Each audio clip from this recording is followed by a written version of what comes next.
Hello, folks. This evening we're gonna watch videos and read articles. So we're gonna start with this video here. And right now, white people are really frightened. If you don't understand the destruction of Planned Parenthood offices, and you don't understand the wall that we're going to build on the southern border of the United States, you haven't read the book The Birth Dearth by Ben Wattenberg. Ben Wattenberg was a brilliant Jewish man who was a member of the American Enterprise Institute. And he wrote a book, the first paragraph of which says, "The main problem confronting the United States today is there aren't enough white babies being born in this country." He was an advisor to presidents of the United States. He wrote the book in 1987. He says if we don't change this and change it rapidly, white people will lose their numerical majority in this country, and this will no longer be a white man's land. Now, I'm not misrepresenting this. I'm telling you almost exactly what he says. He says there are three things we can do to solve this.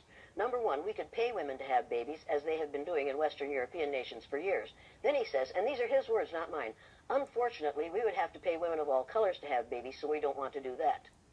He says the second thing we could do is increase the number of legal immigrants that are allowed into this country every year. Then once again he says, unfortunately, the vast majority of those wanting to come to this country today are people of color, so we don't want to do that. The third thing he says, and women had better pay attention to this, 60% of the fetuses that are aborted every year are white. If we could keep that 60% alive, that would solve our birth dearth.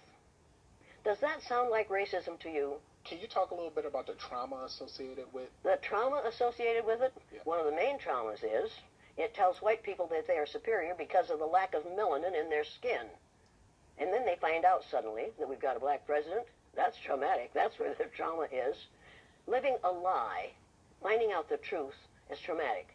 Finding out now, recently, that within 30 years, white people will be in the numerical minority in this country is going to be traumatic.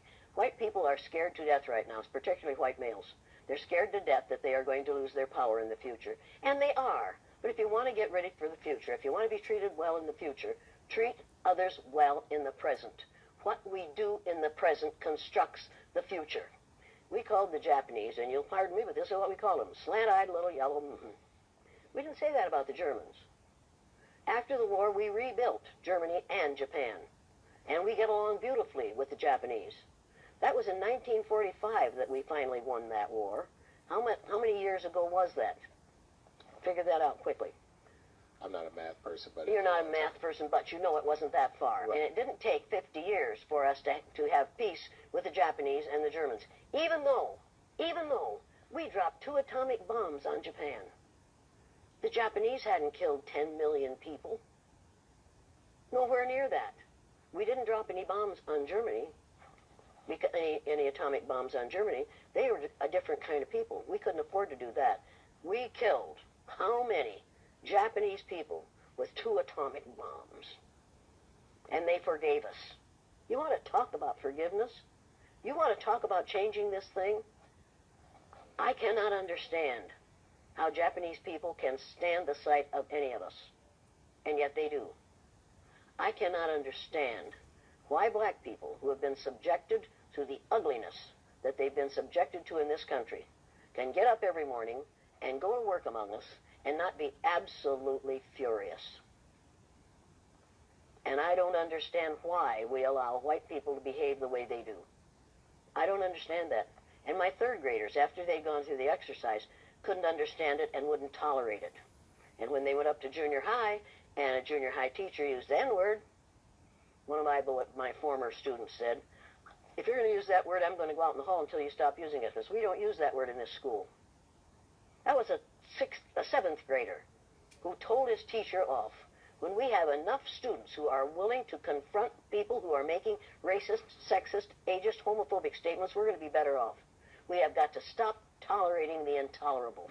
If it's intolerable for my black cousins, and every black person on this earth is one of my cousins, if it's intolerable for them, it's intolerable for me. I will not tolerate it. I will not tolerate it. I am required not to tolerate that kind of treatment for the people who are related to me. And that's every person on the face of the earth. If your ignorance is such that you'll mistreat somebody because of your ignorance about the color of their skin, don't do it around me. Number one, I've been threatened with death lots of times. Now I say, go for it, fool. My husband died 4 years ago. Being with him would not be a bad thing for me. Death is not the worst thing that can happen to you. Living a worthless, useless life is much worse than dying.